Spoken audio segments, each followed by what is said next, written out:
Live from the 607, it's the Ocho Duro Parlay Hour, where we're talking sports locally and nationally. Join the conversation on our social media with the hashtag ODPH, because here we go.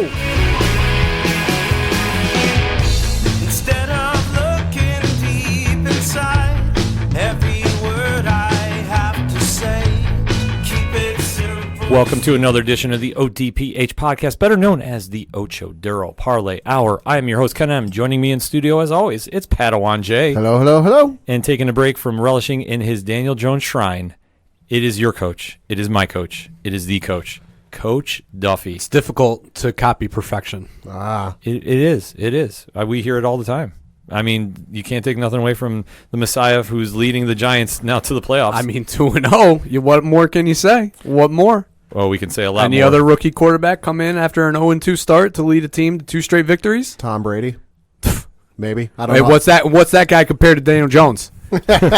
Folks, we have a lot to discuss in the land of sports, so definitely join in that conversation on social media with the hashtag ODPH. You can find our social media links on OchoDuroParlayHour.com, along with the blogs, along with the links to the music you hear on the show, so much more. But right now, we have to jump into the NFL, the week that was, and our locks and leaps. Pad, why don't you kick us off? Sure. Well, I'm going to start with my lock. I took the Los Angeles Rams to beat the Tampa Bay Buccaneers because I'm looking at this going, Tampa Bay, you don't really know what you're going to get out of them. Los Angeles was favored by 10. Coming off a loss against Daniel Jones. Yeah. Heartbreaking. Yeah. And I mean, you look at it.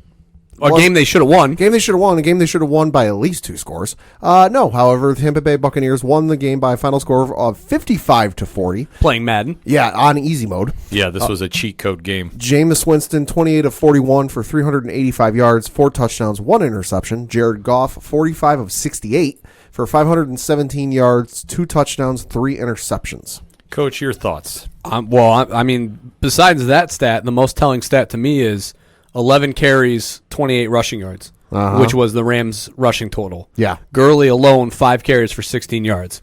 2 touchdowns also. Yeah, which was nice for my fantasy team, but not nice for the yardage standpoint. I mean, the Rams are a team, and McAvey has said this enough that they are predicated on building the play action pass. Yeah. And if you can't run the ball, you can't run play action, and that kind of eliminates a phase of their offense. You know, I obviously like the Rams. I still think that they're going to bounce back. We said this going into in our preseason show. The Rams defense obviously was going to take a step back by the players that they lost. I mean, obviously they still have Donald, who is, the premier defensive player, but losing Sue and the secondary that they lost coming into this year was obviously going to be an issue. And, Jameis Winston went in, lit him up. And, I mean, it wasn't even, the crazy part wasn't Evans who got all the receiving yards. It was Godwin. Yeah, Godwin out of nowhere. He's emerging. He was always predicted to be the fantasy sleeper for drafts, and he's definitely earning his stock now. Yeah. I mean, he had a great game. And for Tampa, they have to look at this as a huge win, not just as a win against the Rams, but going out west, hostile environment for them, and really just matching blow for blow with them and coming out with the last shots. Well, the biggest thing, too, is, I mean, when you come off of a really bad loss like that was against the Giants, with going against a rookie quarterback and, the final drive when your kicker, misses a field goal wide right, you come into this week, that hangover might still be there. And then you're traveling, and you're going out west and you're playing Los Angeles in the Coliseum, which, isn't necessarily the, home field advantage, but it's still, an away game. And you go in and you hang 55 on the defending NFC champions. Yeah, which is not. I don't remember any team doing that to them last year. Yeah, not for sure. No. I mean, I can't remember somebody putting 50 on a team besides the Patriots in a long time. Yeah. So to see Tampa step up and do that really showed that maybe the Arians team is really stepping up and following their leader there. It could be. I mean, but it's like Coach said, the Rams offense is predicated on the play action pass. And to get the play action pass, as anyone who's ever played Madden will tell you, you need a good running game. And we mentioned Ty Gurley's stats, but I think the telling thing with that is average 3.2 yards per game. I mean, I realize I'm no offensive-minded genius, but averaging 3.2 yards a carry is not going to set up your play action pass real well. No, definitely not. And you have to respect Gurley, but when you're not utilizing him and you're only getting 5 carries, Now, I mean, we didn't get to see the full game of this, so I mean, maybe there was something that maybe they were in third and long or first and long situations often. Sure, They didn't want to run the ball necessarily, but I mean, he has to get more than 5 touches. Yeah. I mean, how many? No catches or only 7 catches, so 12 touches for Todd Gurley. Yeah. Yeah, That's not enough. When you take him out of the equation, the Rams have enough weapons on the passing side of the ball that they should be okay, but they're not going to succeed if you take Gurley out. No. And that's the problem. I mean, Goff did what he could. I mean, throwing for 517 was no issue, but 3 interceptions is. Yeah. And that came back to haunt them. So, I mean, for the Rams, the fact that Gurley got shut down, they have to find a way around. And they have to get him more involved if they're going to really contend. For Tampa, like I said, Bruce Arians' team has really shown a bounce-back win after a bad loss to the Giants. And for Jameis Winston, I mean, to get that offense going and drop in 55 on a very stout Rams defense. I'll say on the defending NFC champs. Yeah, it's something that they should use as momentum moving forward. Right. They'll definitely use that going next week when they play the New Orleans Saints. Yeah, which the Saints are no joke, with or without Drew Brees. Scary, but we'll get into that a little later. Yep. Pad, your leap. For my leap, I was looking at the Denver Broncos and Jacksonville Jaguars game. I know Denver was favored by a few points, but I thought, you know what? I think Jacksonville might be able to pull this one out, and they inevitably did. Final score of 26-24. Gardner Minshew, 19 of 33 for 213 yards, 2 touchdowns, no interceptions. Joe Flacco, 22 of 38 for 303 yards, 3 touchdowns, 1 interception. Dare I say, do we now have a quarterback controversy in Jacksonville? Again, with Nick Foles and somebody else. Yeah. I mean, I think the biggest thing is I got to think that when Foles comes back in, he's still going to get the nod just because he is a Super Bowl champion and Super Bowl MVP. So I got to think that, even though they've won 2 games with Uncle Rico. Yeah, with Uncle Rico back there throwing it a damn near mile. The legend. I still think that they're going to give Foles a nod when he comes back. I mean, this injury that Foles suffered, I mean, he is done for the season, right? I mean, he was put on season-ending IR. Yeah. So, I mean, maybe depending on where this leads, they did pay Foles a hefty amount. So, Oh, they did. Yeah, I find it hard to believe that they would go into this offseason not having Foles in the game plan. So, I mean, if they go, let's just say they go 10-6 and they get a wild card spot, you got to talk, Minshew and as far as a discussion for QB going into the offseason. Right, and one of the crazy things with this game is one of the things you hear a lot about the Denver Broncos, the last couple of years, is despite whatever you say about their offense, their defense is usually pretty good. Still got Von Miller. Work on your run game, bro. 29 carries, 225 yards rushing for Leonard Fournette. Yeah, which is amazing for him to get the ball finally rolling because, I mean, with all his injuries he's had over the past few years. Yeah, you just had to get him going downfield. Yeah. I mean, he's a bull, I mean, coming out of college, everybody thought he was going to be an elite running back, and I don't necessarily thought they used him correctly. I mean, I saw them play the Giants last year in Week 1. He absolutely terrorized them early on, and then from there it kind of, obviously he had a little controversy during, middle part of the season, but from there, I always thought he would be a stud. So it's like, just give him the ball and let him run. But you got to give it to him, You have to give it to him, and he has to stay healthy. Yeah. That's been the biggest issue. And for Jacksonville, I mean, they have to take this. It was a gutty win. I mean, coming back as how they did after being down 17-6 going into halftime. Yeah. And answering back with, 20 unanswered? 14 in the second quarter, or third quarter, where Denver didn't score anything. And then Denver did put up 7 in the fourth, and then Jacksonville put up 6. Yeah, I mean, just as have them come back, I mean, it's a true feather in their cap. And for the Broncos, a lot of questions. 0-4, 0-2 at home. When are they going to stop with the quarterback Band-Aids? Yeah. And just realize that you can't just plug and play anymore. Yeah. Peyton Manning's not walking in that door. That's not the guy that you're able to plug in to this and say, all right, lead us to a Super Bowl, I mean, it's almost akin to what the Yankees went through for a couple of years in Major League Baseball, where by and large the Yankees, for baseball fans will remember their process of like, we need to fill a hole, let's go get some superstar from another team that is, over the age of 30, and that wasn't working for them, and they didn't get anywhere, and they finally had to realize, okay, this isn't working, we got to go young. I think Denver might be going through the same process. I mean, 0-4, yeah, and you trade for Flacco, who just isn't necessarily doing anything that you need him to do to perform. Right, and it's not going to get any easier for him. I mean, I'm looking at their next slate of games. They've got the Chargers next week, Titans after that, Chiefs, Colts, Browns, and then they got the bye week. Yeah, they don't have any easy road ahead of them. And No. Flacco, I mean, he's doing what he can do. I mean, throwing for 303 and 3 touchdowns is not a bad stat It's not a bad performance, but I mean, that's not every week that you're getting that from him. Right, and their running game has been very stagnant, to say the least. I mean, I'm looking at the guys they got on the box score here for rushing, and I'm not, as a fantasy football player, I'm not exactly looking going, oh, yeah, I got to get that guy off the waiver wire. Mm-hmm. No, Philip Lindsay, I mean, 53 yards is nothing to sneeze at, but you're completely right, Pat. I mean, their running game is what Denver has always been known for. I mean, ever since their legendary Super Bowl runs. Oh, yeah. To see it really struggle is a very interesting thing to watch. Right. And for their passing game, I mean, they've really stepped up. Emmanuel Sanders has really come back from injury very strong. Yeah. But they're not getting the wins. I mean, that's the thing at the end of the day. And their defense, I mean, Von Miller had a bad penalty late in that game, too, which gave Jacksonville another swing. Right. They lost Bradley Chubb for the year, I believe, torn bicep. Yeah. Yep. They're got to find some, balance on both sides to get some wins. Yeah, and I definitely think you got to get something to fill out with Emmanuel Sanders because I'm looking at his stats. He's having a stellar year. He's got 23 catches, 2 yards short of 300 yards, 2 touchdowns. He's averaging 13 yards. Yeah. Which is insane. But you're 0-4. But you're 0-4. Yeah. It's great for fantasy football, but if you want to play real football, you got to get W's. And Denver has to find a way to do it. I mean, arguably, you can say we're a month now into the season.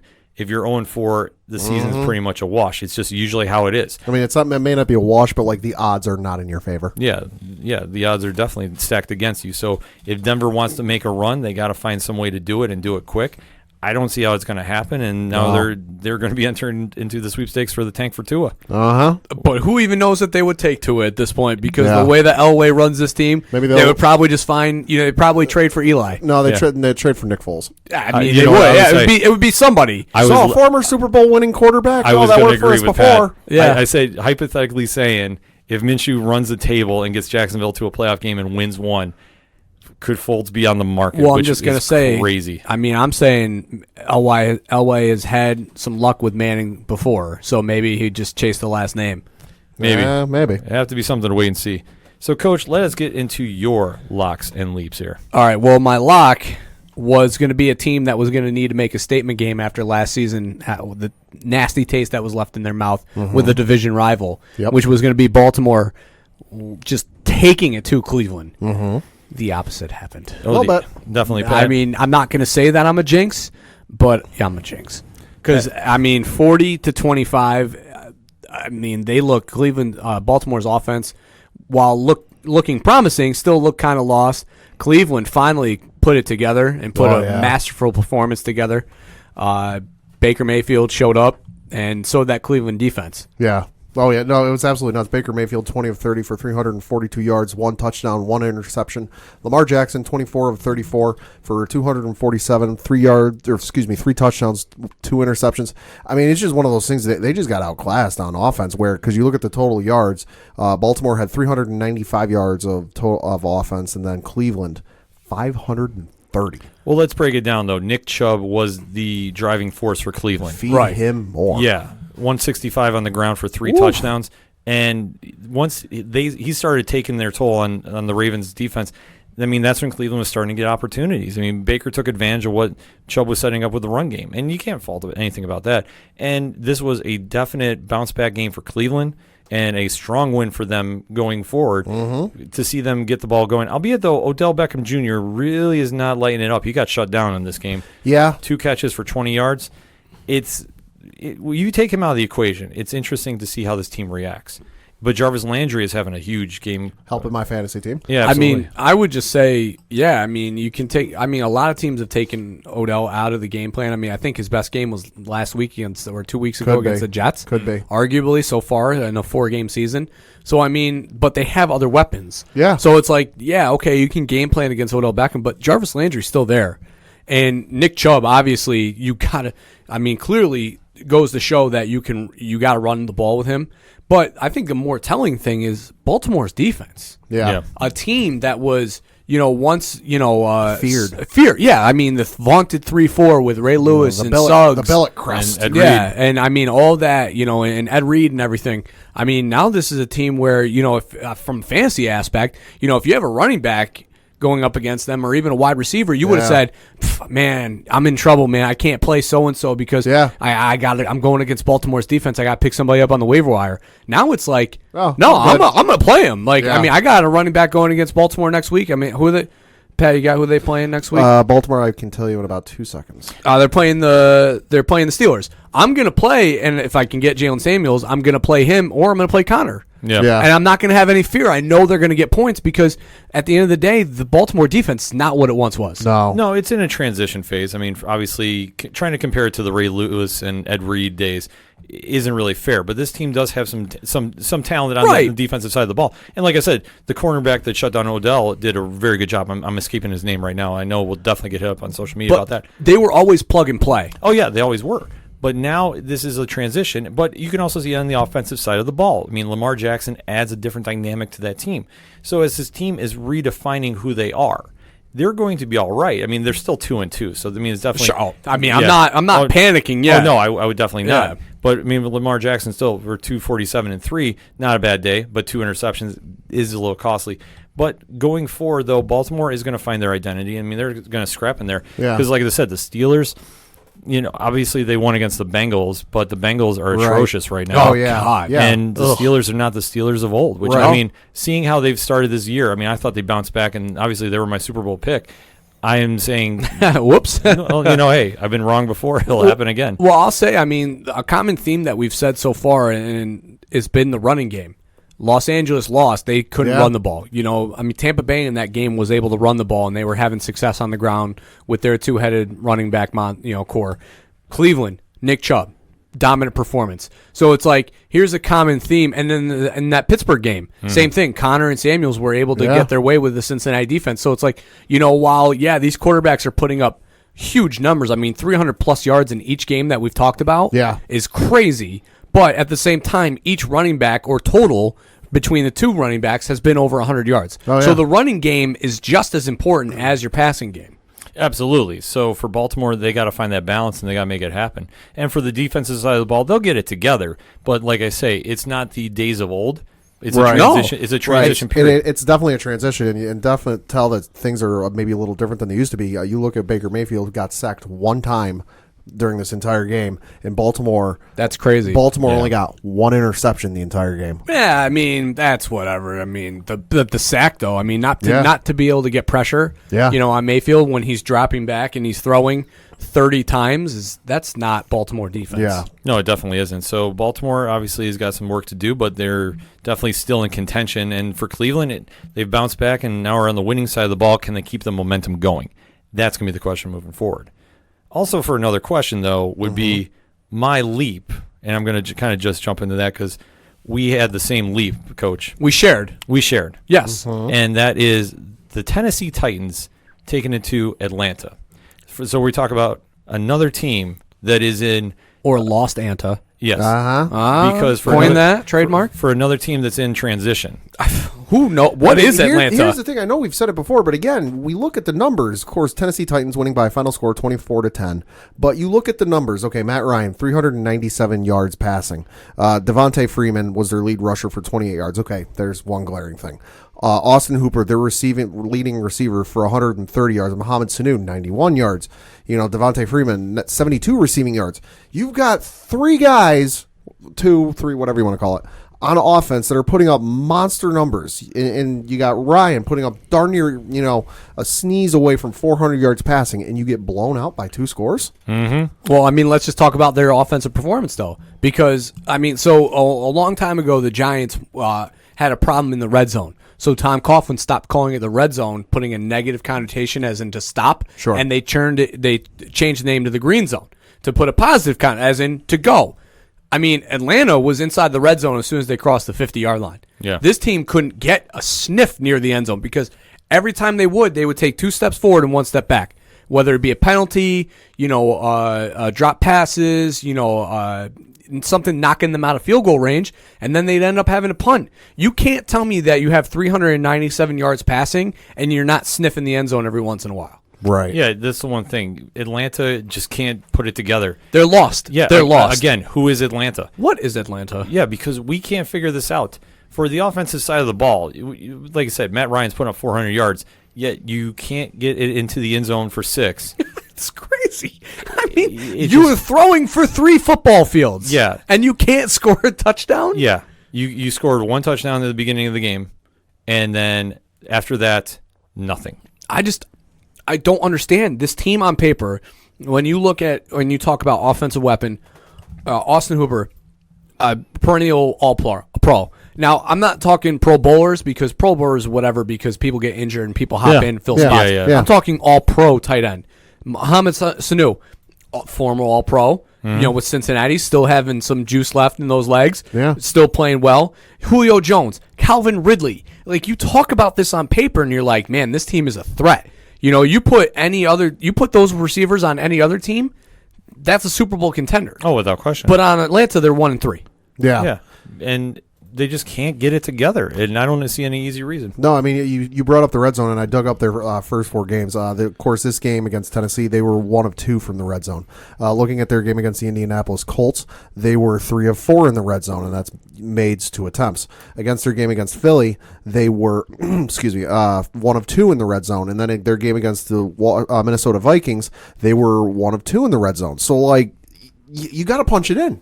You got to punch it in, and you can't. I mean, take nothing away. Tennessee definitely did what they needed to do. Yeah. Sure. But for Atlanta, I'm sorry, your season's lost. There's no way, even without Drew Brees being on the New Orleans Saints right now, they got a chance of catching. They're 1-3, and they look absolutely lost. Well, and don't forget, their entire second half of their schedule after the bye week minus 2 games is all divisional. Yeah. I mean, Tampa Bay is going to scrap with them. Carolina, we have to wait and see. This is a full, total rebuild. Yeah. That's coming this offseason. You can't go into next year and, if you're the ownership of Atlanta, as proud as that that ownership is, you can't go into this offseason with a team that went 6-10 and say, you know what? We're going to give this one more year, because it has been that for the last 3 seasons since the Super Bowl. It's been this exact same performance. It's time to destroy and rebuild. And it's not going to get any easier. They got Houston, Arizona, the Rams, and Seattle coming up before they hit the bye week. So that one win will come against Arizona. Yeah, I was just going to say. And the thing of it is the way Atlanta's playing right now, I can see them losing to Arizona. But you know what, though? Who knows? Because the next 3 weeks they might run the table and go 3-0, because you never know with this Atlanta team. You just don't get it. But after seeing how they played against Tennessee, the smart money would be maybe Arizona. Yeah, maybe, because Arizona is also a shaky team too. But for the Falcons, it's just, I don't know. They need to implode this team. You have to. I'm fully convinced at this stage. Implode the team, keep Julio. Everybody else has got to go. Yeah, you can keep him and Matt Ryan. Maybe that's it. Matt Ryan. I don't know. No, That's a maybe, but that's a. I'd trade him for picks. Trade him for Nick Foles. Yeah. Let's start making wheel and deal. I mean, I don't know how you come back in with the same coaching staff and team and say, and I mean, I know it's really difficult in the NFL to make player moves. It's a lot easier to fire, coaches. That's why coaching changes happen so often. Tom Coughlin got fired for going 6-10 after 2 Super Bowl performances and making the playoffs the year before. Yeah. So, I mean, if you're telling me that you have this Super Bowl hangover and you're going to give him one more year, that's just not smart. You can't. The only sensible option I could see, if you wanted to keep the players together, you have to get a new head coach. It has to be. And you have to go get Mike McCarthy. You need to go get somebody that. So he is currently available. Right. You need to get somebody that can come in there, work with a quarterback, and make something happen. I would almost think you might want more of well, he is a defensive coordinator, so I don't know. Yeah, you have to get an offensive guy. I don't know if it's McCarthy though. But it's got to be somebody.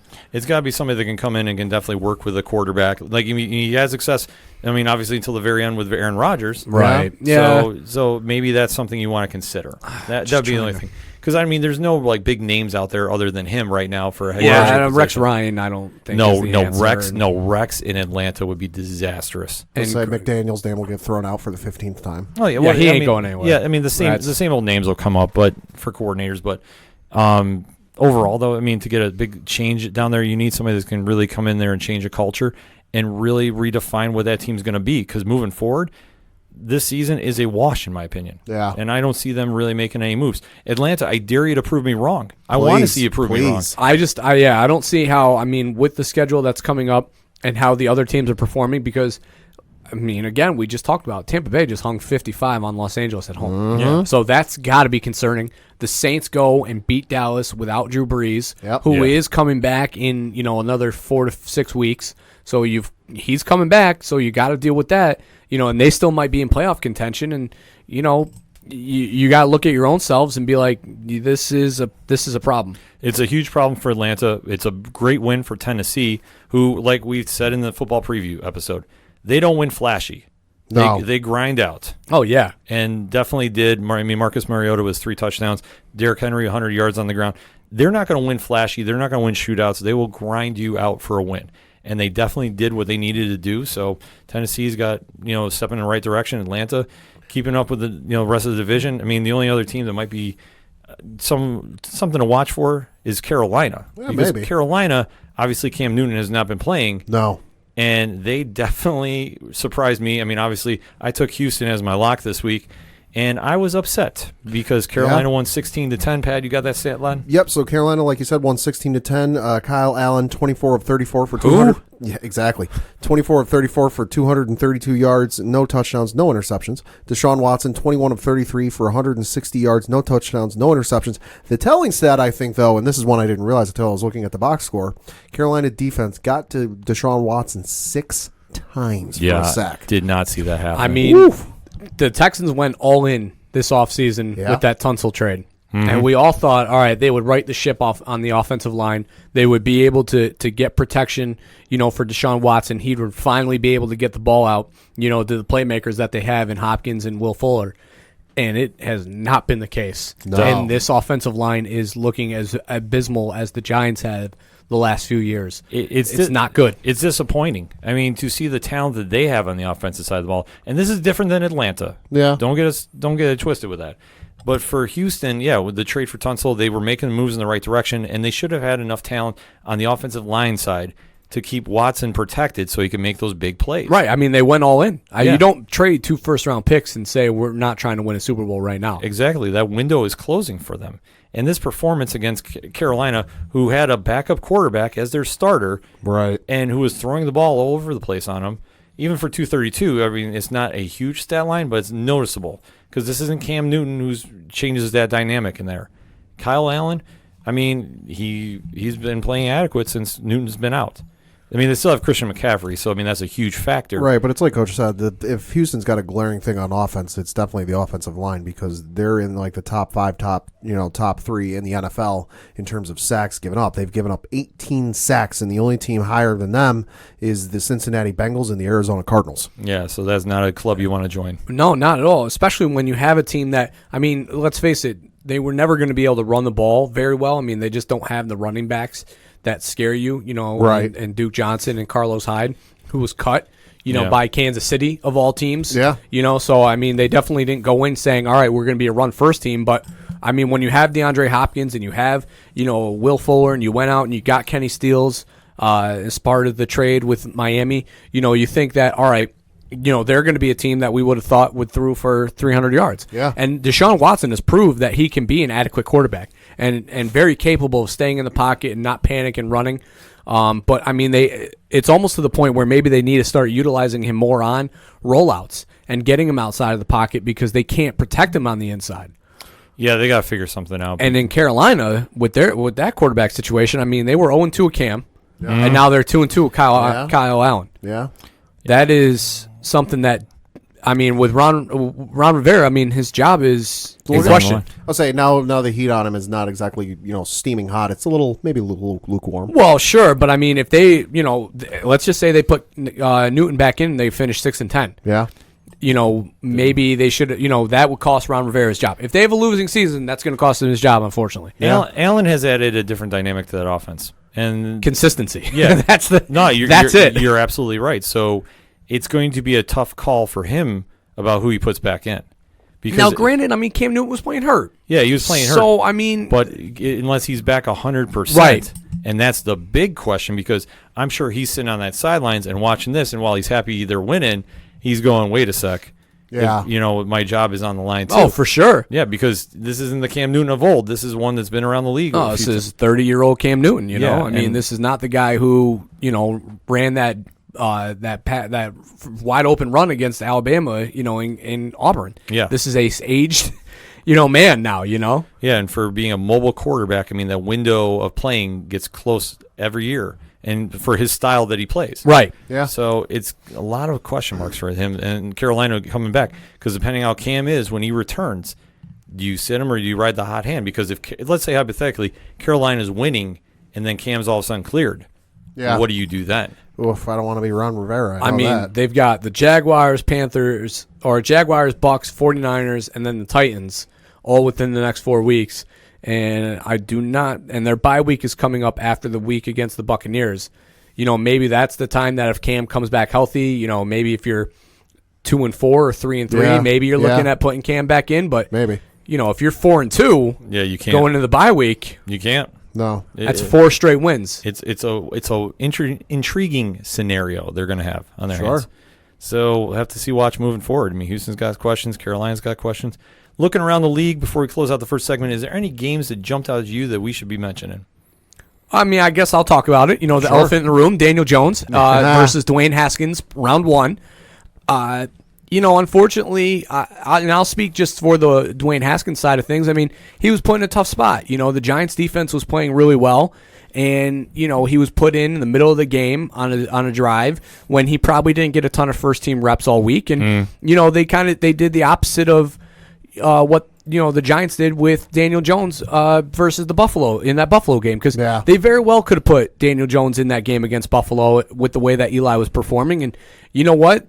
Credit to the Giants organization. Yeah. They stayed fast. Yeah. They held fast, and they put him in with a week of preparation versus what Washington did, where they threw him in the Lions' den. Yeah. And the Giants' defense was swarming, and he looked bad. And I don't think it's any fault of his own, but what the game plan was with, they didn't necessarily have anything dialed in for him. Offensively, the Giants look great. I'm very excited for Golden Tate to come back this week. I mean, obviously, Daniel Jones did throw the 2 interceptions, which one was an amazing catch. The other one was credited because of the route combination that we were running. We hadn't seen that coverage yet, which I don't understand what the hell that means. I mean, you think that you would know what, if you can see whether they're in cover 2 or cover 3, you think you would know what route combo you're running. And Wayne Gallman damn near killed me in fantasy. That man put up a great performance. I mean, he had 22 points in the league that I was playing him against. That was scary. Every time they gave it to him on the goal line, I was holding my breath, praying that he wouldn't get in and that they throw it to Evan Ingram, who I do have on my fantasy team. It was a panic. And you know what, though? In my whole thing with Landon Collins, Jabril Peppers played great. Yeah. I mean, he definitely, that pick 6 definitely quieted the haters there who were, like me. And listen, Landon Collins was terrible against the pass. I understand that and accepted that, but I still thought he could play safety. He looked terrible. Yeah, he did. He looked real bad. I mean, Evan Ingram made him fall on one of those in-out routes, and I was like, that's not a good look. Yeah, it wasn't a good look, but for Daniel Jones, I mean, the wins keep happening 24-3 over Washington. Might have cost Washington's head coach their job. Employed as we record. Still employed as we record, but Gruden might be out the door, though, soon. I think that if they do anything, it'll be bye-week time, but, I mean, I don't think they have anybody structure-wise who could pick up and run with the pieces, so I think they'll hold fast and, they'll deal with it in the offseason, but they're a team that also is in serious need of some leadership changes because they're lost. A little bit. Yeah, absolutely. I mean, the fact that, after last week's performance against Chicago, not pulling the plug, on the quarterback situation and putting Haskins in, just saying, you know what, this is lost and, it is what it is.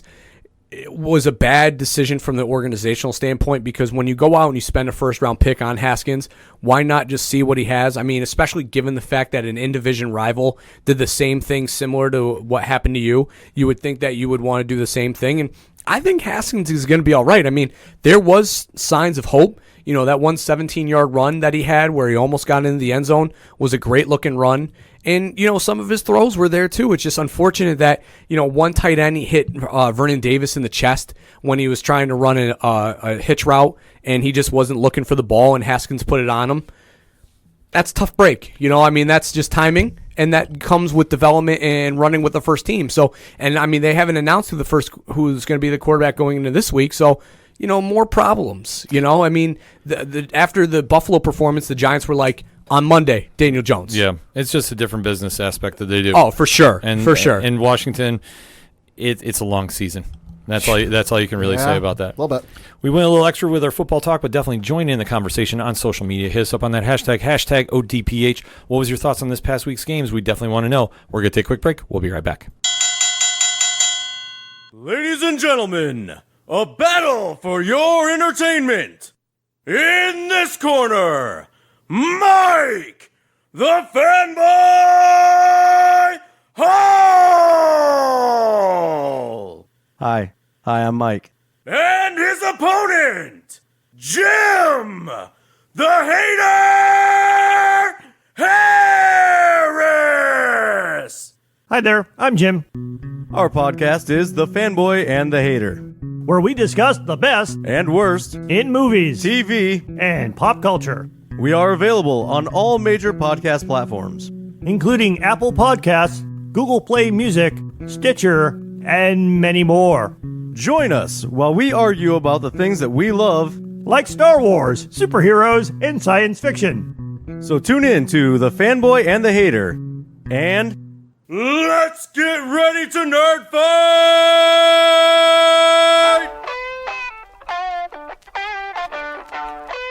Hey, this is Brian Wolf from Fair City Fire. You are listening to ODPH, the greatest podcast in Binghamton. Woo!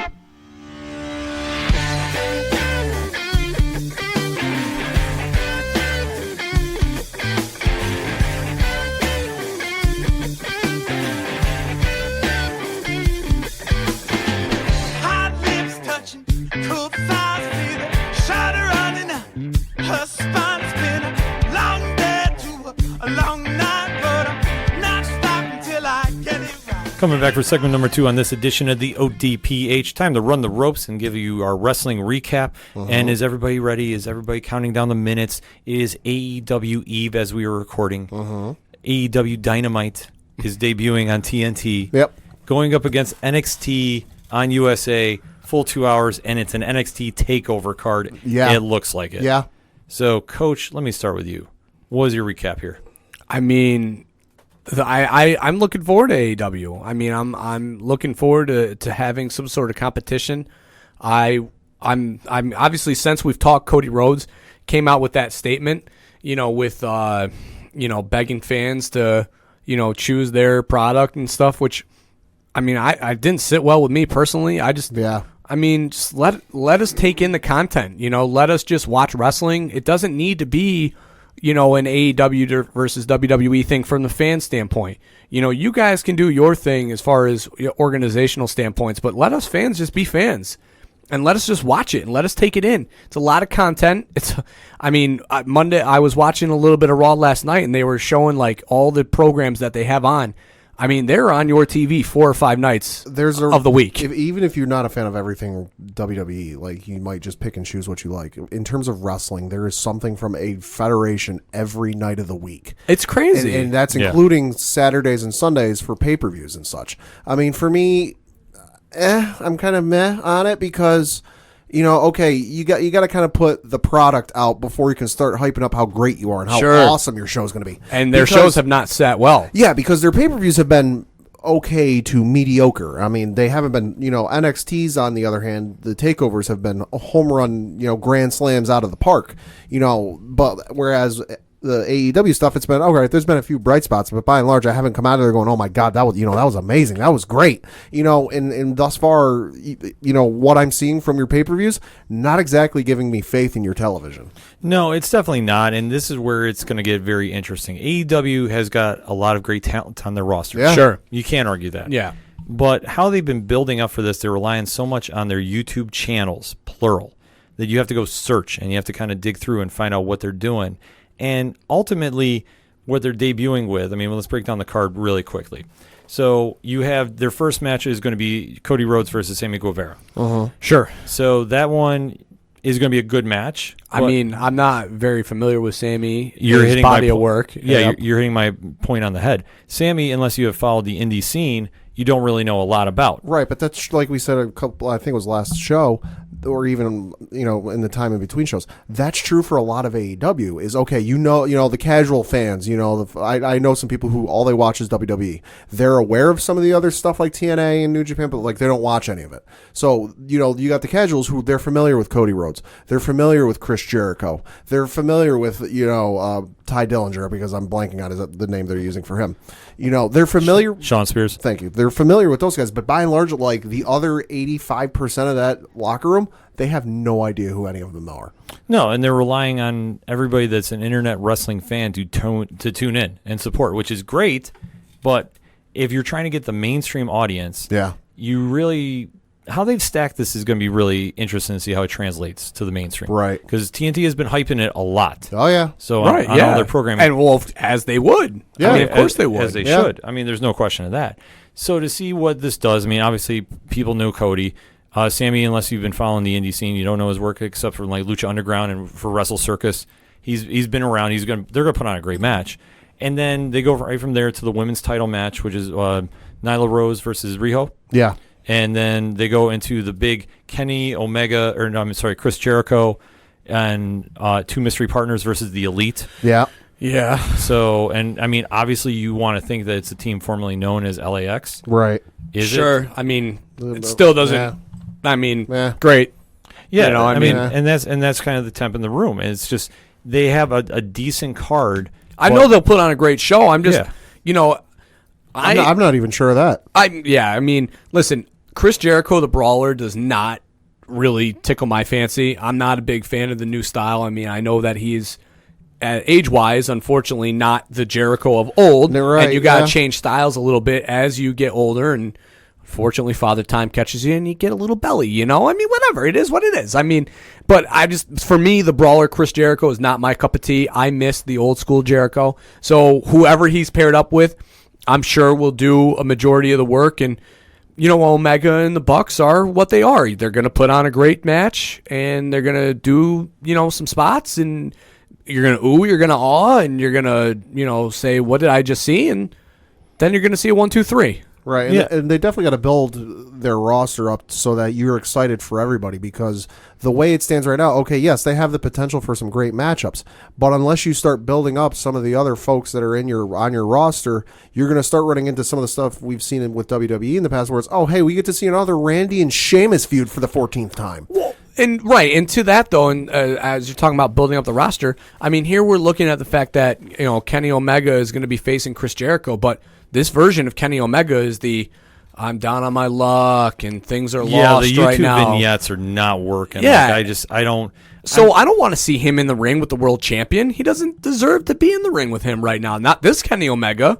No, definitely not. And I mean, I think this is why they're doing this mystery thing. They're going to try building it up that, who could it be? But they've already kind of tipped their hats as it's going to be LAX. Yeah. I can't see it being somebody else unless they do something weird like, I don't know, pair Pac and somebody else that's not rumored to be on the card. Yeah, but either way, though, I mean, it's still Omega in the ring with Jericho for me, which is what matters. I mean, that's what they're trying to build. It should be exciting, and I should be like, on the edge of my seat, jumping out of my seat, wanting to see it, and I'll be honest, I'm really not. Nope.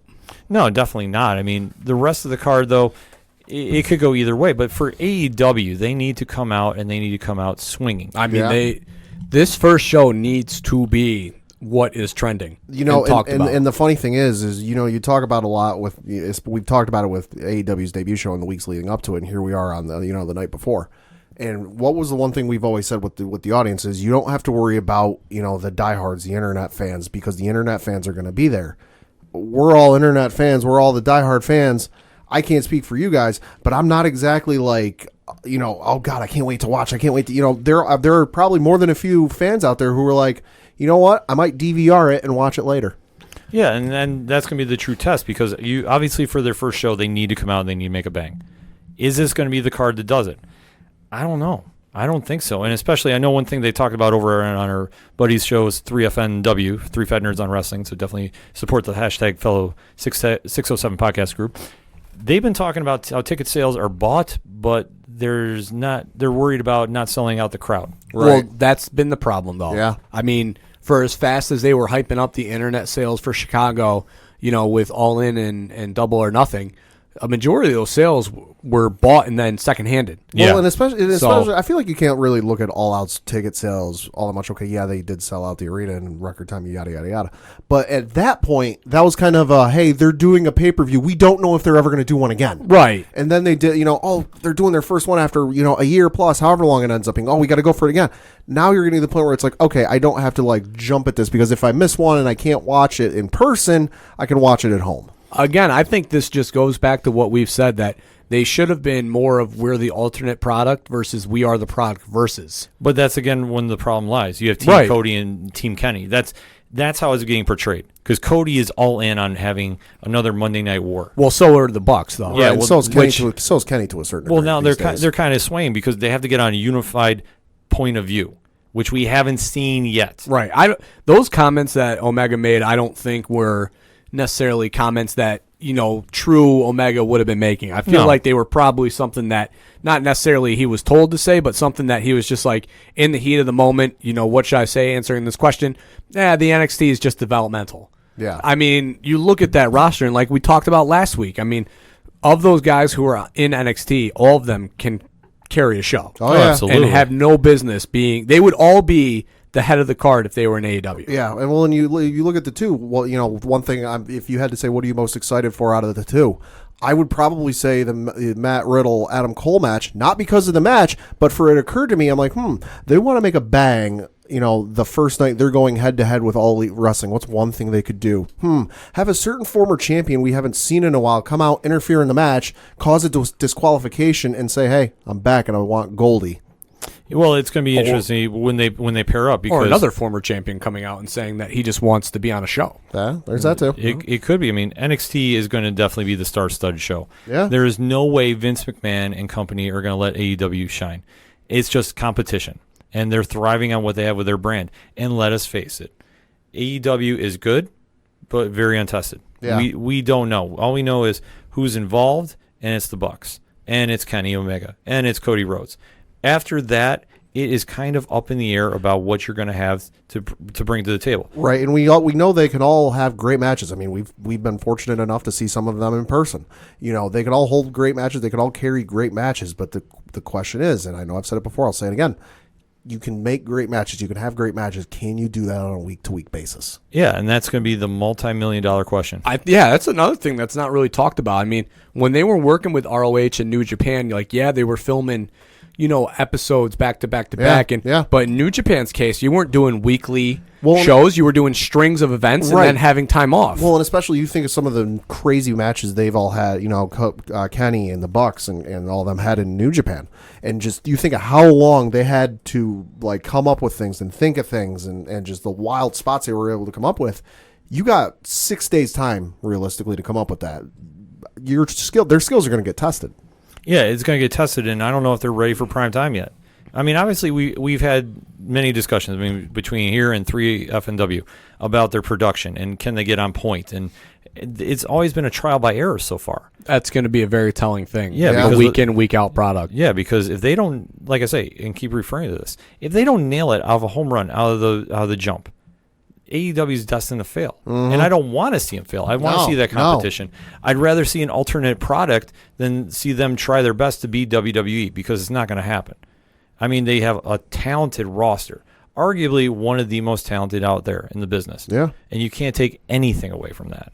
But if it's overall going to be just a copycat of what they're doing, it's not going to work. I mean, they do have Hangman Page versus Pac on the card. Right. Nah. Brendan Cutler versus MJF. So unless you've been following all the Being the Elite series, you have no idea who that is. That match doesn't even do anything for me from even if you were following it. Yeah. Because, I don't want to be disrespectful, but, he's there because he is friends with the Bucks, was started with them, got out of wrestling, is back into wrestling now, which is good for him for chasing his dreams. I definitely don't want to discredit him there because that is tremendous. Anytime you can, that's great. But at the end of the day, who? Yeah. Yeah. And MJF is, arguably the hottest heel in the business right now. So, stick him in there, get some real heat on him like he's going to because MJF is great at doing that. But for your first kickoff show, putting that on the card.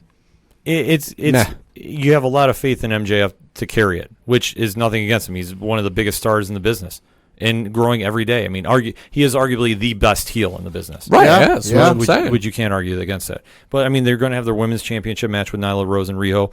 And after that, it's just going to be 5 matches that we know of thus far. And then surprises galore, so I'm sure you're going to see Jon Moxley come out at some point. That's a given. Yeah, I think he already said. I think they said he was cutting a promo. Yeah. This is going to be his first time on TV. That's what they were advertising. Yeah. Yeah, because like I said, I was not doubting that they were going to try pulling a swerve on everybody and have Pac and Moxley team up with Jericho and throw that in the max. But yeah, I mean, when you're not booking faces and heels, that would make sense. Yeah, it's just kind of a weird stat quo they have, and especially they want to keep track of wins and losses. Yeah. How does that all break down? Yeah. I mean, AEW's got a lot to work out, and they got a short window of time. Wednesday is going to be the true telling point. But then to flip the coin against NXT, you got Riddle versus Cole. Yep. You got Candice Fire. LeRae versus Shayna Baszler. I'm not a big Blazer guy, but that's still going to be good. Yeah, Baszler versus LeRae. I'm sold on that. Street Profits rematching against Undisputed Era. Yep. You know they're going to tear the house Anything down. that Undisputed Era in is gold. Street Profits with Wale. Wale is going to be there. Yeah. Oh, that's fun. Yeah. Oh, that'll get out of control. Yeah, they're going to get out of control. Johnny Gargano versus Shane Thorne. That could be a That sleeper could be match. very, very good. Uh-huh. Yeah. And Velveteen Dream is going to be on primetime. He's going to be on live television that can't get re-recorded. No. So that being said, which one's the better card? Obviously, NXT. That's not just a takeover card. That's like 3 takeover cards rolled into 2 hours. But that's the thing. That's their roster. Yeah. You know, I mean, that's what they're working with. When you talk about the fact that AEW has guys who can be enhancement talent, NXT right now, I mean, it's just a deep, deep, deep roster. When you're talking about, Shane Thorne, who, was the man in ROH for a little bit, not the man in ROH? Right. I think you're thinking of somebody else. Okay. Well, and that's the thing with NXT is, they might have quote-unquote enhancement talent, but their enhancement talent is, let's say, 6 months to maybe a year away from being one of the big stars. Right. And then AEW, I mean, everybody is the man. Yeah. Every single person in there is a deep, talented. I mean, you're talking about your kickoff match is Riddle versus Adam Cole. Yeah. If that is the kickoff. I mean, Well, no, I'm just saying, that's what you're bringing to the table on your inaugural, first night up against AEW when they're bringing Omega and the Bucks versus Jericho and 2 mystery partners. Yeah, it's just an interesting matchup how they're going to face off. And, I mean, looking at NXT, you would say the weakest match on the card is Gargano versus Shane Thorne. Shane Thorne is formerly of TM61. Okay, Right. okay. And the Mighty O'Neil. So, and he's destined to be a star in his own right. And, I mean, Gargano is Gargano. He is Mr. NXT. Yeah. He's Johnny Takeover. Yeah, he's Johnny Takeover, so they're going to step up and have a great match. It's going to be a great night for wrestling fans, but for NXT to debut, they're coming out with all the stops. Can AEW match up? That's the ultimate question. I think, though, as they go on and the week starts to smooth out for them, as they get used to it, I think eventually they'll start putting cards on because eventually NXT, I mean, we can't forget they have a draft coming up. Yeah. In WWE. So this whole, there could be a whole roster shakeup where, some of these guys, maybe Undisputed Era, Street Profits, some of these guys are going to be taken off of NXT that, really help make that show what it is. I mean, let's face it, if Adam Cole all of a sudden shows up on Monday Night Raw, that's going to help Monday Night Raw, but it is not going to help that niche audience that they're looking for to watch NXT up against AEW. Well, you bring up a good point with Monday Night Raw because they just had its season premiere. Yeah. So let me ask the questions about that because now they're debuting. Obviously, this is a big week for WWE. Yep. Friday night SmackDown takes place, so we don't have tonight. Thursday night or Tuesday night's an off night. Yep. So Weird. Yeah, which is so weird to think of. Yeah, they'll just go back to having a house show on Tuesdays. Right.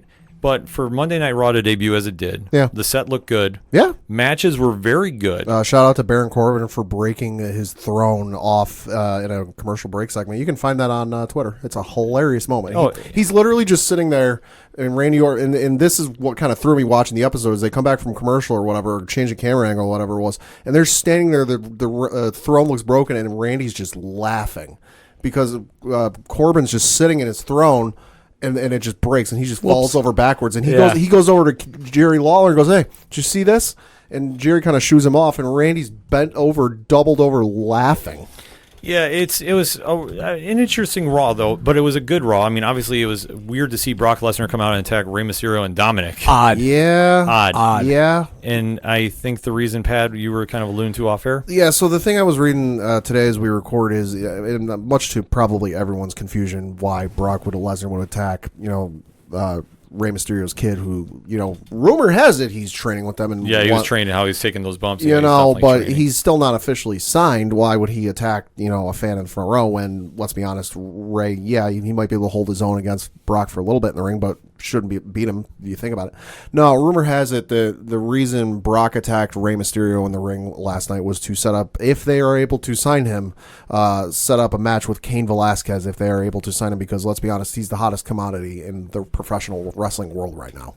If WWE gets Kane, I can only imagine they will set up for Mania. That's the only place you can do that. And that would be fire. That would be the only amazing. place. If you haven't seen Kane's stuff, go out of your way to search the internet for him. Yeah. Because the guy he's doing stuff a heavyweight UFC fighter shouldn't be able to do. I mean, a guy who's only been he's only been training for I think they months. said 4 months, Yeah. A few something months like that. months, Yeah, I mean, he did top he's- rope pancha. He's shocking the Bucks and Cody Rhodes when they were at a show together. They're like, yeah, he shouldn't be able to do this, but he is. Right. He is arguably the biggest free agent right now. So unless he pops up on AEW tomorrow night, which would make a ton of sense if the AEW was going to get him, Right.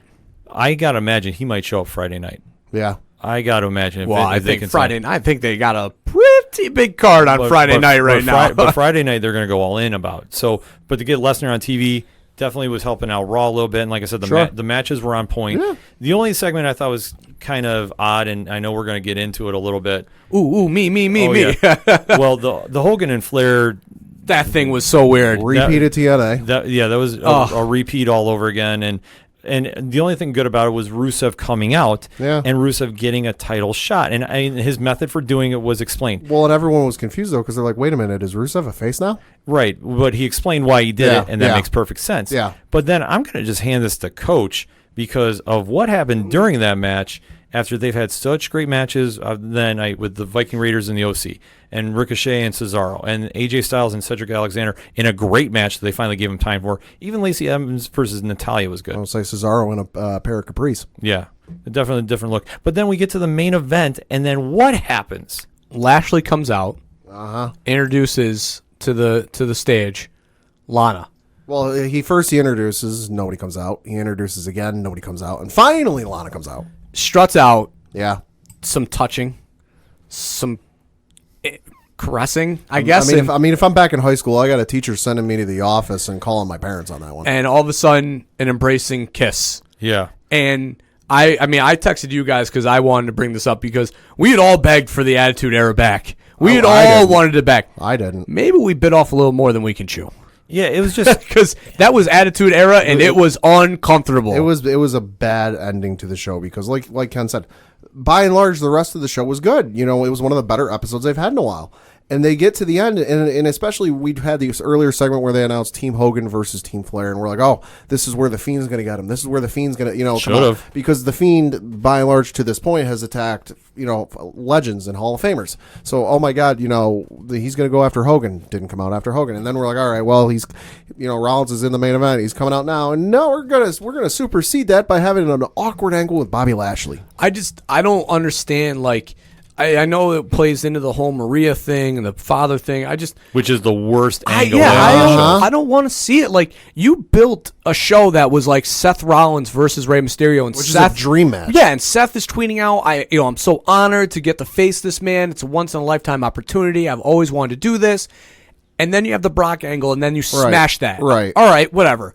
Then Rusev comes out, and then he gets a title match, which obviously is going to be over because everybody wanted Rusev to come back. Rusev's a good worker, and he slimmed down. Yeah, and everybody He's wanted in the best to see shape of his life, except his bicep looks weird. Yeah, everybody wanted to see Rusev back, and then all of a sudden you do this, and then you have this be the payoff, and you're like, and as somebody said on Twitter, I can't take credit for this. As somebody said on Twitter, you put Rusev in the 1009th, love triangle gimmick of his career. Right, yeah. WWE themselves. Yeah, it was a rehash of an old gimmick. I mean, they did that with Dolph Ziggler. They did it with Cena. They did it with Dolph Ziggler. They did it with Cena. They did it with Rusev and Lana last year with Aiden English. Yeah, it's just all the workers involved deserve better storylines. For sure. For sure. Yeah. Seth needs to be anything lovey-dovey needs to be absolutely removed from. He needs to be dialed in and focused on the most dangerous man in the company right now in The Fiend. He shouldn't even be near this storyline, period. No. Not near it. Then the fact that Rusev is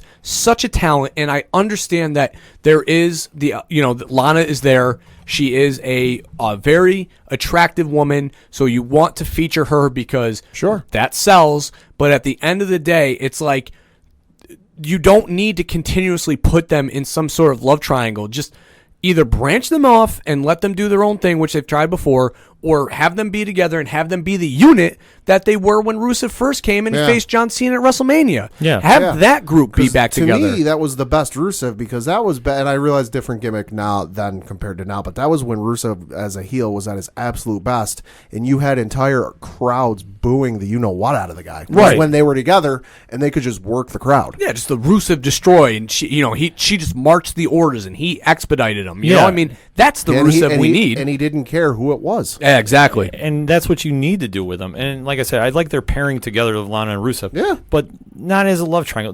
We don't need this. No. We've seen it. It's not working. And it's shock booking for the sake of shock booking. Yeah. You know, I mean, Yeah. and for Lashley to come back in this spot, I mean, I have zero interest in anything he does. They've already they buried him. I mean, to me, after the pose off, Yeah. I have zero interest in this Bobby Lashley. Once they kind of botched with him doing the corny poses and all that jazz. Yeah. It's like what they needed to do is you took him off television because he was injured. Sure. You should have brought him back as the Destroyer. Put him on either NXT or you put him on SmackDown. Well, and you just you can't. All you needed to have is somebody that can do promos, and right, because that's the one thing Leo Rush did, but obviously they moved him back to NXT in 205, so he's not there anymore. The thing with Leo Rush and him though that worked so well, it was like the Diddy and Puffy thing or the Diddy and Biggie thing that they were going for. I mean, he talked to crap. He was the one who got in trouble, and then the big brother came to save the day, and that worked. Yeah. That worked. I loved it in the beginning. Yeah. I don't like the whole talking over the match thing too much because then that just becomes overdone, and you there's only so many times that you can do it and be fresh. But then, like when you split them up, all right, then the pose off, and then things just got weird. And when they brought Lashley back, it was everybody talked. They're doing this. They want him and Lesnar. This is going to be the payoff, and I wanted that freaking match. I do too. And now I don't care to see it at all. I don't want to see it, actually. He just needs to get rid of this gimmick, like all three of them do. Because Rusev and Lana need a better gimmick, and they just don't need one that is a love triangle because that's not working. Both of them are better than what they're getting written into. It's a shame. Yeah, and for Lashley, just make him the silent destroyer. Give him an IC run to see where it goes. You need somebody that can talk for him. So you just have to find a manager or somebody that can speak and do his interviews. How about instead of doing the love triangle, put them as a tag team? See, I don't even want to see them as a tag team. I mean, now, all right, take the love thing out of it. Pretend like you didn't see that on Monday, the makeout session. They would have been a dominant tag team. They would have been, but I think both of them stand out differently on their own. That like they should get certain wrestlers you pair together and you can say, okay, I can see a tag team with them. I just don't see it with them. I think they would have been fun. Oh, they would have been fun. It just depends on like how they were going to write that angle. Well, if they would have booked them in the fact that these are just two big guys who are just wanting to go out and just destroy people together, that would have been because they would have ripped through the tag team division realistically. Well, you got to think with AOP coming back, Viking Raiders, OC. They're rebuilding it. How about that match? Thing though with AOP is they almost need Paul Ellering back. Because at this point, who cares about him? They need to do something. Drake Maverick. If you want to get him away from that whole 24/7 title nonsense. No, they were at their best when they had Paul Ellering back down at NXT. No, like Drake Maverick. Okay, that was fine. I realized it didn't maybe get the time it needed to fully flesh itself out. Well, it got awkward because Drake was the 205. And then there commissioner. There was the whole pissing himself thing. Yeah, and that just got weird. But Paul, I agree with. Paul was AOP at its like max, man, because he was going out with the the book and the slapping it and saying go, and they were ripping teams apart, destroying guys, and he finally does his motion or whatever with his hand and goes, all right, enough, when they would stop. Yeah, they still might pair Rusev and Lashley together. I don't know how they're I going hope to not after this. I hope that would be real awkward. I hope not either, but just I'm thinking just how crazy of a storyline are they going to go with here? And then If I see any hotel vignettes, I'm turning I'm the done. TV off. I'm done. I'm turning it off. They deserve better. So, I mean, that was the only thing that left a bad taste in the mouth for Raw. And then going into, obviously, what's going to happen Wednesday is going to be a big deal. And then Friday, The Rock is coming back. The Rock. Everybody's coming. Yeah, I mean, I think didn't they advertise Stone Cold was going to be there too? Because it's like the 20th anniversary. Right. Yeah. So it's perfect timing. They're going all in about that. I think even Taker's going to be there. You might see a CM Punk if he's signed. You're going to see them pull out all the stops. They're going to put the exclamation point. He's signed to Fox. If there's any Right. deal, it's not going to be with the. See, that's what everybody's like. Oh, Punk's going to be back, but it's like No, as an announcer. it's with Fox, not with them. It's Fox, the Fox studio show. Yeah, Right. Well, we'll have to kind of wait and see Which- about that. Can we real quick? Just how weird is that going to be? Like a WWE studio show. Well, that's just Fox wanting it to be more sports than entertainment. Yeah. That's Yeah. why Shane's going to lose on Friday because Shane's getting written out. Right, and I mean, I get why they're doing it. It's just like, like remember when we were kids and they had the Saturday morning, Gene Okerlund and the Lord Alfred recap Hayes. show. Yeah, like that was cool when we were kids because like you didn't get it, kayfabe, everything was real. But now that we're older and stuff, it's like a studio show. Like, what are they going to talk about? What a match, performed by AJ Styles with a great victory. It's like, come on, Fox. I think what you're going to see is a little blend of like UFC. Like lifestyle stuff. Yeah. You're going to see a little more of that than you're going to see. Like, are interviews going to be kayfabe, or are they going to be? No, I think they'll recap the matches, but then they'll show them like training in the off time, or they'll show them doing something. Okay, it'll be kind of like a little mix of was it UFC Embedded. Yeah, because I was. That's the YouTube thing, though. Right, but also like what they used to do for when they used to have UFC on Fox. Okay, it'll be kind of the same thing. Like they'll show it, but then they'll show. You'll them, go like, to show the else. match, and they'll have the promo thing where it's them training and them talking to a nondescript camera. It's going to be weird. It's going to be weird, but I think it's going to be weird just because of the fact that we're so much older and like it's going to be presented as this like real sport, and now it's been buried in our head that it's sports entertainment.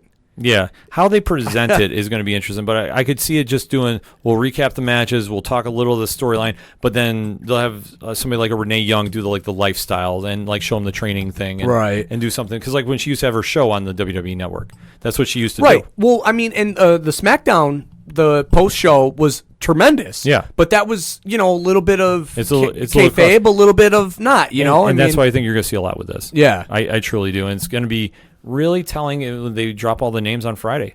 Like this is a great week to be a wrestling fan. I think The Rock's going to be a lot of fun. I think that I'm astounded they found a day of the week he's not busy. Yeah. Well, I mean, I bet you he probably was pretty busy. I'm sure Fox is putting a hefty bill together. Well, no, you know what? I'm sure it probably worked out that just, wherever they are, because I don't know what city they're in for Friday, just happened to be, it was an off day. He might be doing press for something, and hey, I got a free hour. I can swing it through. Yeah, I think. Let's be honest. He's not gonna have his segment on the show and then be rubbing elbows in the back with the crew and everybody. Yeah, no, it's gonna be in, out, and hey, I gotta go. Yeah. It'll be in and out, but it'll start the era of Friday Night SmackDown on the right foot, and where they go from here is going to be anybody's guess. For media reaction, though, of the Wednesday night battle, make sure to tune in to 3 Fat Nerds on Wrestling, #607 Podcast. Rich, Ron, and Diesel are definitely going to have a take on it before they head up to Sci-Fi and Horror Fest. Definitely hit us up on our social media, too, #ODPH. Join in the conversation. You can find the links on OchoDuroParlayHour.com. What's your take on this week of wrestling? Has it been good? Has it been bad? What's your expectation for AEW, NXT on USA? We definitely want to know. We're going to take a quick break. We'll be right back.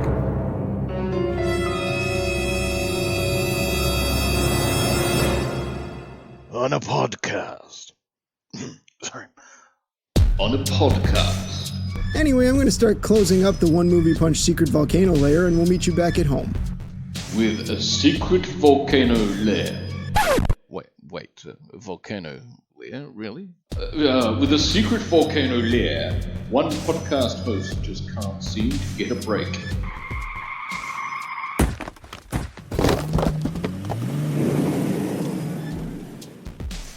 This October. Oh, what happened? Joseph is forced to survive by any means possible. Who keeps a parking lot full of wood chippers? In a serial audio drama of adventures. Blood. Blood everywhere. Fountains and fountains of blood. That can only be called Reign of Terror 2019. Join us in October 2019 for 31 straight days of horror movie reviews and interviews. featuring Joseph, the One Movie Punch crew, 17 podcast guest reviewers, special guests, and me, your narrator, Shane Hyde. Don't miss Reign of Terror 2019.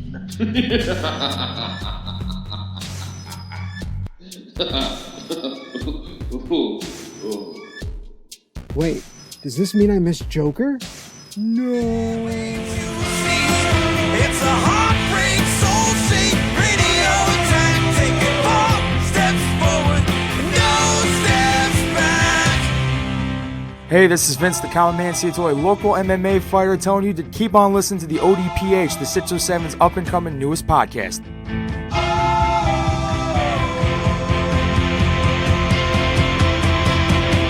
We knew right where we'd be, floating on the airwaves you see. It's a heartbreak, soul-shaped radio attack. Taking 4 steps forward and no steps back. We knew right where we'd be. Coming back for the final segment on this edition of the ODPH podcast. Pad, why don't you kick us off with that local minute? Well, local minute, of course, not much going on with the Binghamton Rumble Pony season's over and the off season, but it is close to Binghamton Devils season. Yes, folks, that's right. This Saturday, October 5th, 7:05 p.m. against the Utica Comets right here in Binghamton, New York. The Binghamton Devils open their season. Yes, hockey is back. God, I have been waiting for this. This is one of my favorite times of year. I mean, obviously, football is going on. We have playoff baseball because the Yankees are in it. Mm-hmm. We have basketball looming right around the corner. Binghamton Bulldogs season is happening. October 11th. Yes. Red-white game. Yes, it's going to be a fun time. Guard heavy. Yes, very guard heavy. We'll give our preview next week for the Bulldogs there. For the five starting guards that they're going to roll out. It's going to be an interesting season for the Bulldogs. They're in a little bit of transition as we're looking at right now, but we're definitely going to be down supporting them as we are going to be doing the Binghamton Devils. But like I said, it's hockey season. The NHL is back. I am super excited for it. Like I said, God, I miss hockey. I miss hockey a lot. I like going to games, and obviously they got a good slate going on Wednesday, October 2nd, Washington at St. Louis, and they'll be on NBC Sports, and then San Jose versus Vegas as the late game too. Dare I say, do we have any predictions other than the Rangers are going to win the Cup this year? I mean, let me give you a real take right now. Yeah. That the Rangers are going to have a transition year similar to the New York Giants. Okay. Because the King might have to take a back seat a little bit. Oh. Well, they are going to have a lot of new parts involved in the machine that is going to be the New York Rangers. Hey, I'm just saying, listen, I mean, Hank is getting up there, and there are people behind him that might deserve a little bit more run this year, unfortunately. Yeah, maybe. It could definitely happen. I mean, I honestly have no idea how this is going to go. I mean, last year, who would have thought St. Louis was going to come out and win the whole entire thing with as far back as they were at one point during the season? And that's the great thing about hockey is you just don't know of when a team gets hot late in those playoffs and they just make the runs, and the games are so great to watch. Like, playoff hockey is an indescribable atmosphere. I've gone to playoff games for the Rangers, and it will take years off your life. Watching them on TV will take years off your life, not just in person. Oh, definitely. I mean, there's people, and thank God we don't have YouTube hooked up for that, not even for Patreon, of seeing me watch the games because it's just such an intense time. And especially hockey is just a whole different ball of wax right there. I'm going to be actually down at the home opener for the Rangers this week because I'll be down in the city for New York Comic Con, so I'm super excited to see what the team is going to bring. And definitely, I mean, they got Cacao in town. Podern is going to make his debut as the Ranger. There is so much to look forward to as a Ranger fan right now. I'm super excited. Definitely hit me up, though, on the hashtag ODPH. Let me know your NHL predictions. We're going to talk hockey a little later in the season, but, I mean, early predictions right now. Do I want the Rangers to win the Cup? Absolutely, and I'll tell everybody that they're going to. Absolutely, same here. Yeah. Realistically, it could be Tampa Bay and Vegas for the finals. That's going to be my early prediction, even though I hope that I'm wrong, and the Rangers are facing Vegas in the finals, and the Rangers win in 7. I'm going to give you that drop right now. But we'll have to watch NHL.com for more information on the games, and definitely BinghamtonDevils.com for more information on our local team. Definitely got to get down to the arena and go support them. No, yeah, definitely get down and support them soon because after that, their next home game isn't until the 19th of October. So they got a little start the home game of season at home, and then you're on a 2-week road trip. You'll be on a little bit of a road trip right there. Yeah. So let's start rounding the bases before we lock those leaps in. Pat, sure. You want to kick us off? Well, kick us off a little baseball. The postseason bracket is set. The field is set. The games start tonight as we record with the National League wildcard game between the Milwaukee Brewers and the Washington Nationals. That game kicks off at 8 o'clock on TBS. And then Wednesday, you've got the Tampa Bay Rays playing the Oakland A's for the American League wildcard game. That game is at 8 o'clock Eastern on ESPN. As for the rest of the field, you've got the Minnesota Twins taking on the New York Yankees.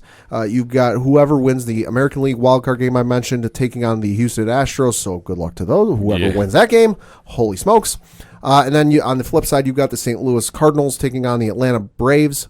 And then the winner of the Milwaukee-Washington game taking on the LA Dodgers. Coach, you have any feelings on this? Go Yankees. Exactly. That's right.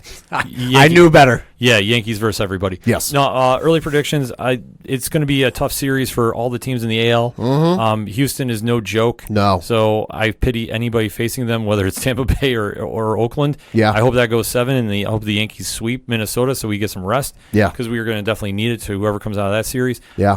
My honest prediction, I'm going to take the Yankees, and I'm taking the Dodgers. Mm-hmm. And I'll take the Yankees in 6. I'm thinking the exact same thing. I mean, Yankees...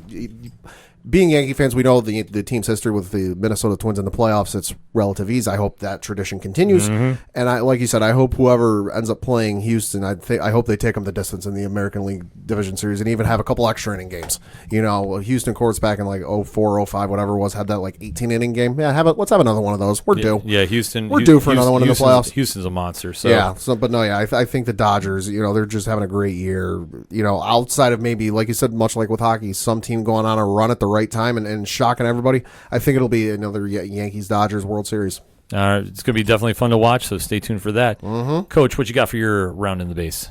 My round in the base is that there is the Indoor Lacrosse Federation just had their basic World Cup this past weekend, and I really didn't get a chance to talk about it because there's so much else going on. So I just wanted to give a shout-out to Team Canada, who was able to beat the Iroquois national team in the finals in a very exciting game.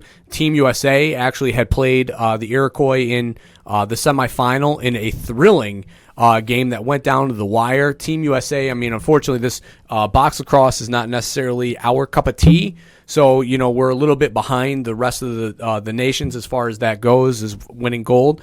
And they held their own this year. Hats up to them. Matt Rambo, who won the PLL championship on Saturday, flew out actually that morning into Vancouver, where the games were being held at Langley Fieldhouse in Vancouver, and put up, I think, 2 goals in his first game right after winning the championship. So kudos to him and Team USA, and obviously Team Canada for winning the gold medal. And, you know, hopefully maybe next year, you know, Team USA will be in the gold medal game. Could definitely happen. I mean, lacrosse is definitely making some moves. Yeah, I mean, between the PLL and now this, it's definitely a good time as far as lacrosse goes, and fall ball is right around the corner, and it'll be exciting. Lacrosse will be back in the mainstream again. Definitely, so keep your eyes out for that, and definitely just jump on the bandwagon now, because it's a booming time to become a lacrosse fan and just jump into the sport as it's expanding right now. So for my round in the base, obviously there's a big UFC fight card happening this weekend. UFC 243 at the Marvel Stadium. Yes, that Marvel. Yes, that Marvel in Australia. Mm-hmm. And this is going to be a classic fight for the middleweight title. Yes. The main event, Robert Whittaker, 20-4, taking on Israel Adesanya, 17-0. This one is going to be interesting for a styles matchup. Yeah. Robert Whittaker is not a flashy fighter, but he can grind out wins with the best of them. I mean, Pat, you got his record up there? Yeah, so Robert Whittaker is, as you mentioned, 20-4 recent matches. He beat Yoel Romero twice, back-to-back. Ronaldo Souza, Derek Brunson, Rafael Natal, Uriah Hall, Brad Tavares, Clint Hester, Mike Rhodes. In fact, his last loss was against Stephen Thompson, where he got knocked out back at UFC 170 all the way back in February of 2014. Right. Whittaker has definitely improved his stock tremendously, and the fact that he went to the ground with Jacare was the scariest just come at me move I've seen in the UFC in a while. One performance of the night. Yeah, because you don't go to the ground with Jacare and win, and he did. No. And he held his own. To flip the coin, Israel Adesanya, 17-0, last style bender. The biggest hype train, I guess, would say, since Anderson Silva. Yeah, arguably. He's definitely a flashy fighter. He definitely comes in there, wants to make some moves happen. He's going to put on a performance. Yeah. This one, though, I tell you what, every time I go against Whitaker, he proves me wrong. I'm going with Whitaker for this one. I think he's going to give Adesanya some fits in that cage. I, in fact, think that he's going to beat Adesanya via stoppage 4th round. I'll give you that bold prediction. Anybody else have any feelings on this fight? I think it's going to be Whitaker, but I think it's going to go the distance. Just Adesanya will give him a run, and there will be a few rounds that might, depending on how you feel or where your loyalties lie, you might score it a little differently. But I think in the end, it's going to be Whitaker. Okay, I always defer to you, Ken. I mean, you're the man with the knowledge. So if you think it's going to be Whitaker, I'm going to go Whitaker. Yeah, I think he's going to do it. I mean, Adesanya is no joke. He's definitely going to make some very flashy moves in the cage. But Whitaker just steps up and he fights everybody at their own game. So this could turn into a really weird striking match because he's not going to be flashy about this. He goes in there, he grinds out wins. He's definitely underrated in a lot of people's opinions as a fighter. And he has proved me wrong every time I thought he was going to get trucked by anybody that was facing him. I thought him going to the ground with Jacare, he was going to get absolutely trucked over. He wound up proving me wrong. I ate my words, and I tip my cap to him. This is going to be a rocking fight on Saturday night, so definitely wherever you can find your UFC pay-per-views, check it out. UFC 243 is happening. And be sure to check your start time because, of course, as we mentioned, the fight is taking place in Melbourne, Australia. Yeah, so definitely stay tuned to the UFC for that, and definitely, if you can catch that fight.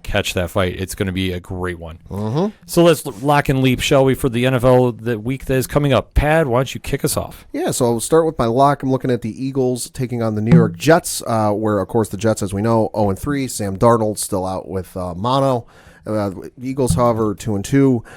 The Eagles are currently a 14-point favorite, and as bumpy as the Eagles might look, or as kind of questionable they might look, it is the New York Jets, and the New York Jets, as we say, are not getting better anytime soon. So I'm looking at the Eagles to win that game.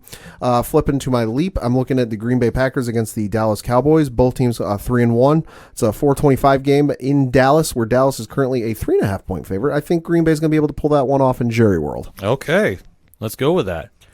My lock is going to be the New England Patriots. Okay. They are currently 13.5-point favorites over an abysmal Washington Redskin team who we don't know who's going to be starting at quarterback. Yeah, and if they start the rookie, we know how that goes. Right. So, I mean, this could be very interesting if Haskins is the starting quarterback going up against that Bill Belichick team. If memory serves, the last time the Patriots played the Washington Redskins, it wasn't pretty. Yeah, and I mean, I'm going to say this right now. New England's probably going to be a little miffed about that ugly win against Buffalo. I mean, this is the first time that they hadn't crushed a team all season, so I think they're going to come out and want to put a hurting on Washington. And my leap, what do you do when you're down, Ken, as far as betting and guessing games? I roll those dice. You go against the grain and what you would think, right? Sure. My leap, if you will, indulge me here real quick. I'm looking at this Minnesota versus the Giants game. 5.5-point dogs the Giants are. Historically, since 2006, the Vikings have absolutely had the Giants, especially Eli Manning's number. Yeah. Well, no more is Eli Manning in the backfield for the New York Giants. That is it true. is Danny freaking Dimes, baby. Not only will the Giants win this game, they'll win it outright. Not even just going to cover. They're going to win it outright. The Giants are my lead. So I saw an interesting thing on Facebook the other day that kind of made me go, they're not wrong. You know, with Thielen and Diggs in Minnesota and how good they are, can you imagine if they had a comparable or great quarterback in their system that could could throw an absolute dime and how good that team would be? I mean, Sound Guy Galore JR will attest to how bad they have beaten and had the Giants number. I mean, outside for a few games that the Giants might have won, but sure, he will attest to how bad they've taken it to him. And I think the Giants are going to be able to do this. And yeah, you're right. I mean, I don't know what is going on with Kirk Cousins. That's probably something we could have talked about in the first segment because he is just. I mean, I don't get it. He had such a good season in Washington, and they have such weapons in Minnesota. He has no excuses to play the way that he's playing, and he's really holding this team back. Yeah, it's a real mess up in Minnesota, and the Giants have perfect chance to do this. Perfect. The writing is just, I see it. I'm rubbing the window right now like I'm Homer Simpson in that episode, and everything is clearing up right there in that foggy window. I had the exact same picks. that you did, Coach. Damn it, Ken. So I'm Looks gonna like 2 weeks in a row. Go ahead. No. Ride with me. Let's do this. All right, because I'm going to do this, but I'm going to just throw out 3 for the public just to do. Just because I felt like just getting okay. I didn't want to copy you, but if you want me to ride with you, I'm ride with you. I would say a lock this week is going to be Kansas City hosting the Colts. Okay. The Kansas City is 10.5 favorites. I like that matchup a lot. I think Patrick Mahomes is going to definitely air the ball out, especially after he was kind of shut down up in Detroit. I think he's got a little vengeance. He wants to get those stats back up. My leap, I was going to get on the Baker Mayfield bandwagon going out west to San Francisco for Monday night because right now Frisco is a 3.5 favorite. Let's say Jimmy G versus Baker Mayfield. Ooh. Yeah, that's a heck of a matchup. That would be a good matchup. It was going to be a matchup. And then I was going to say, depending on the concussion protocol that the Patriots gave Josh Allen, the Bills are 3-point dogs going to Tennessee. I will tell you this. That game will be very low scoring. Probably. They might say it's boring because it's going to be a defensive matchup. And I don't know what the status is right now. I know that Allen was put in concussion protocol. I was just saying, do we know if he has a concussion or not? Because, Lord, it looked like he did. He took a shot. Yeah. And it is a shot. I mean, it's a very questionable shot that he took. Yeah. Hey, Bill Belichick taught his players to hit that way. He taught him to hit. I mean, he taught something. That's all I'm going to say it's with no that. Vontaze Burfict. No, it's no Vontaze Burfict. And, I mean, Allen did get up under his own power, so it's just kind of wait and see with that. If Allen is not in, though, and it's Matt Barkley, like I said, it's going to be Chuck and pray. It's going to be a low-scoring game. Well, let me even flip to the Patriots game. 16-10, we lost, and I will own that one. Patriots, we looked like we belonged there, and that's the biggest stepping point for the Bills. Yeah. If Josh Allen did not look, a little out of place there. If Josh Allen did not continue to do the things we say he shouldn't do, and that is extend plays where he realistically, nobody's open, stop running around and throw the ball in the stands. Is it that telling, though, that our teams have won Super Bowls over here, Pat, is it that telling that he's optimistic because he lost a regular season game to the Patriots week 4 by 6? Yes. I mean, he's optimistic. It's gotten that low. He's optimistic, but it's not as bad as I've seen in years past, and this is not a shot at you, because you've never done this, where I've seen some Bills fans where they're 3-0 and they're screaming they're going to win the Super Bowl. Yeah, I know. Listen, I've seen this show before. I just think it's funny because I mean, here we are talking, and he's like, "Hey, week 4, we were 3-0. We were right there with the defending champs. We only lost by 6." Well, because here's the thing: a lot of the feedback I've been hearing online, and I fully encourage you if you want to get me at OD Parlay Hour on Twitter. We put 10 on the board. No, the question is, who have the Bills faced? Sure. They haven't faced anybody. Hey. That's what I've been hearing. Hey, they faced a pretty good New York Giant football team over here, huh? Well, we didn't face the Messiah, so, it's a whole different story. Yeah, run into Danny Dimes and see how that does you. So that being said, this was a true test to see what they could do. Sure. And that's where I was saying, okay, obviously horrible special teams. Yeah. And, the block punt for the touchdown, that definitely hurt. Yeah, that hurt. Yeah, the game plan for Allen, he was hanging in there. Obviously, though, him running outside of the pocket, it's fair game. You can say what you want about the shot, but he got hit. Barkley came in, didn't really look too composed, in my opinion. And he looked a little bit nervous throwing. I'll say what? He had the one interception late in the game where it was like essentially a jump ball in the NBA. Yeah, he just heaved it. He heaved it up in the air, and the defenders sitting there like, oh, my God, this is the easiest pass. And he's not a rookie. Like, I could understand a rookie making that mistake. It was the wildest thing to watch because you can find the highlight, I'm sure, on the YouTube video that the NFL's put out where the defenders just camped under this thing like he's a center fielder in baseball. Like, all right, come on down. I'm just sitting here waiting. Yeah, so obviously we take what we get from it, and obviously I hope Josh Allen comes back. Yeah. Because if it's Matt Barkley against Marcus Mariota, I could fully see it being a 9-6 game for the Bills. Oh, ugly. And like I said, it's not going to be anything to watch highlights fun. Unless you're a Bills fan, and I'll be very happy that we get back on the winning track. I got grass for my fruit. I am a realistic Bills fan. Trust me. Oh, okay. I've gone through enough Bills tables on a pregame to make sure I'm seeing straight. Not sure. Going on that. So we'll kind of have to wait and see. It's always going to be a rough season, but injuries happen, so we got to bounce back from them. That being said, just want to say a quick shout out to everybody we saw this weekend as we were at RoberCon. We did our thing at the panel. Shout out to 3FN. They did an awesome panel with Mike C from Horror Zone 607. All those episodes are online right now. We're taking off to NYCC. I know Rich, Ron, and Diesel and Mike are heading up to Sci-Fi and Horror Fest.